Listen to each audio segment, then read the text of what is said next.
appreciate everybody being here, and appreciate Greg Sykes and our SID department setting this up and feeding us well before we got started, and just having such a good turnout. But everybody's excited, I think, about the 2014 Jacksonville State football team, and I know coaches and players were very excited. It's fun to kind of be in the office yesterday afternoon. You had the equipment room, and all those guys were down there, stuffing lockers with new gear and getting ready for practice, and you had the training rooms getting all their supplies in and ready, and getting ready for physicals this morning, and videos getting all their stuff ready. So just excitement in the air, and I think everybody across the country, just excitement for fall football is there. So feel a part of that. But we feel like 2013 team laid a great foundation for this 2014 team, and a lot of high expectations there, and been asked the question several times about the expectations, but it's right where we want to be. If it's a good thing or a bad thing, I think it's an excellent thing for the 2014 team. How many teams in the country would love to be ranked in the top 5 in the nation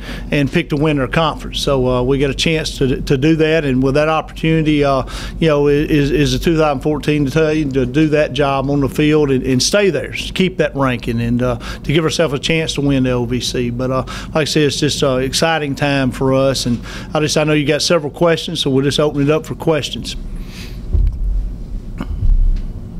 Coach Cross, how far along do you think you are going into the start of fall camp compared to where you were last year, when again it was a fairly new staff? Good question. I think that every football coach across the country, you're going to say you're not deep enough. We got to continue building depth.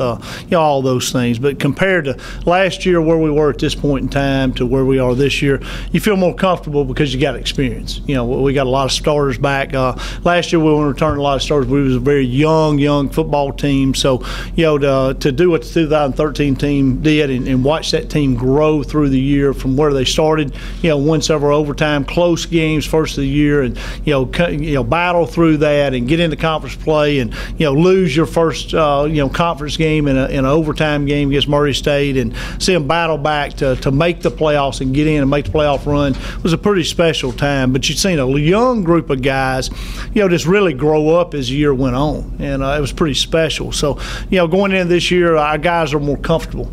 They know what to expect. And, we was talking to them about winning playoff games and potential national championship last year. Our guys didn't know.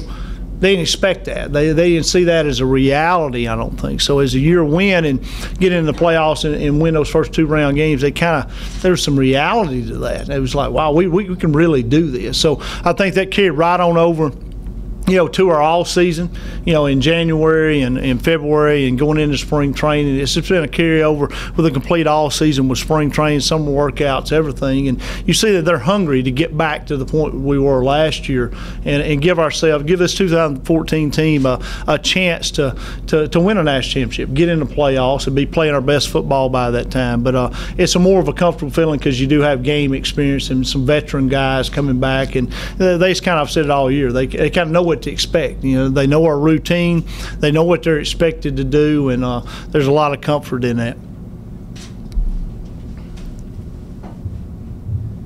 Last year was a season that obviously they were picked fourth going into the season, and the things kind of developed.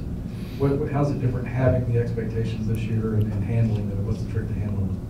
I think handling them's like any great team and great program. You get your expectations aligned with your predictions at the first year. It's right where we want to be every year. We want to be a top 5 team in the country. We want to be picked to win the OVC, every year. And I think that it's hard to play the same way week in, week out.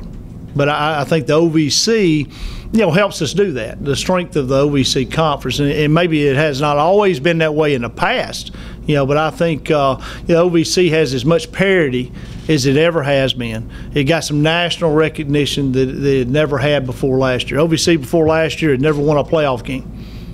So as Tennessee State won, first round game, then matched back up with EIU, and then EIU, played all the way to the quarterfinals, and we played all the way to the quarterfinals. So, with that being said, I think the rest of the country kind of looks at the OVC. Hey, that's a contender coming out of there that comes out of the OVC. Whereas, hey, this is a tune-up game in the first round if you get OVC opponent. So, I think the parity in our conference, though, from top to bottom, is probably stronger than it ever has been. So, I tell our guys all the time, you can play a game in OVC, and you still got a chance to get beat because there's going to be 4 or 5 plays that determines the winner or loser every Saturday in OVC. And I think you got to play the same week in, week out, whether you're playing somebody that's the top of the conference or bottom of the conference, because them bottom of the conference guys can beat you just as easy as the ones at the top. So we got to play consistently every week. And that's hard for every football team, in the country, whether it be from NFL all the way down, of playing the same every week and not playing to your opponent. So this football team has got to do a good job of that. And, we got that easy opener, in Michigan State, which will be my debut. So, we got to play like we're playing Michigan State every week. And I think if you do that, through the OVC and through the playoffs, if we can rise to that challenge, and that is a challenge every week, but if we can do that, we're going to be okay. Other questions?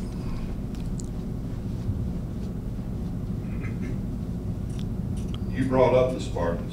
How do you prepare Jacksonville State to take on Michigan State? Well, I love opening up with a premier program. Our guys did not get a chance to play a game on this venue last year, and so they've been looking forward to it all year. And I think that you're playing a top 3 team, in the country. And Michigan State in the last 4 or 5 years is, I think, proved that. Rose Bowl champs, Big Ten champs. They're probably a couple plays away from playing a national championship game last year. If they don't let Notre Dame beat them in a close game, they're probably in the national championship game. So they are a premier program. That staff has done an outstanding job. They're the dominant program in Michigan, which is big right now. And I think that it does present a challenge. But I'd rather open up with somebody like that your guys are going. It's going to keep the pressure on you. It's kept the pressure on us all season. That we know we got that glare in our face to open up with, and we're just going to have fun in that game. We go out and play, and we ain't got anything to lose. And I've said this all year. If our coaches aren't dancing after the game, it's going to be a good thing for the Gamecocks. So that'll be one of our goals going in. But it's going to be fun flying up there, getting to play, in that stadium against that type team. And going in, hey, you're not going to play anybody any better than them the rest of the year. So hopefully we'll be able to hang in there with them and play with them, and it'll be a good experience for our guys. Coach, you achieved such greatness last year. How do you maintain that? Because everybody knows you can contend one season, but being a team that can maintain that, contend every single season, take it to the next level, that's maybe something completely different. Well, I think that's a good question, and it kind of goes with a lot of people's philosophy, but but it's hard to live by. We challenge our guys every day to be the very best they can be in 3 phases. Number 1 is a person. Number 2 is a student. Number 3 is a player. So it sounds very, very simple principle, but it's hard to live by. The great teams and great programs, great organizations, they're able to do that and just be able to be your best, because that's what you're ultimately in control of.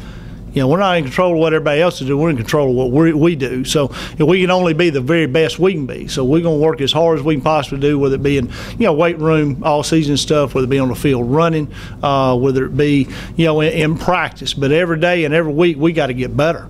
And you got to improve, and that'll be our goal from that Michigan State game, getting ready to play it. Are we a better football team by the time we go into playoffs? And that's kind of the way we're going to treat these first 2 games in Michigan State and Chattanooga. We got a hard game too. People kind of overlook it because we're playing Michigan State the first game, but we played Chattanooga the second game, and that's going to be a challenge for our football team getting ready for that game. And then we got an open week, so those first 2 games are going to be exactly like playoff games for us. So our goal as a team will be to improve from that point in time in the season to the end of the season. I think we've done an excellent job with the opportunity we've had in all season of getting better in every phase, from all season, to spring training to summer workouts. I felt like we could have played a game coming out of June.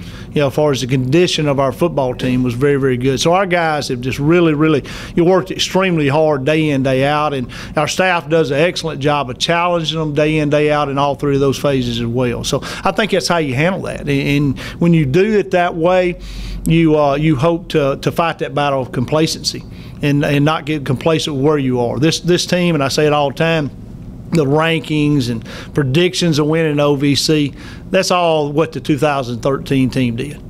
2013 team laid us a great foundation, to be sitting where we're sitting, okay? 2004, that has no teeth. We haven't played anybody yet. So the 2014 team's got the opportunity, to continue that success, keep those rankings and ultimately hopefully win the OVC and get in the playoffs and make a run at what our ultimate goal is, win a national championship. John, what is the versatility of Terrence Pennington's program? Obviously, switching on both sides of the ball for him, and obviously as a senior in his leadership. Terrence is a good kid. A good kid in our program. He's got the versatility to play offense, defense. He's a team guy. He moved offense last year. We had some depth issues up front, offensive line wise. So he moves over there in the spring and summer and learns how to play offensive line. A guy really had not played offensive line a lot before. Was a D lineman, and really, if you ask him, he'd rather be a D lineman. But he did the best thing for our football team and moved over there and really helped us in some tough spots last year. Especially early and in the playoffs when he had to play some, and he got to move back home, as you can say, a few weeks ago and move back to D line because we got some depth issues there, right now. So he's just a team guy to do whatever you ask him to do. But you can't have enough big bodies that have the versatility that he has to be able to play both sides of the ball. So, like I said, he's just a good team guy and does whatever you ask him to do. Coach, last year y'all started 3 quarterbacks.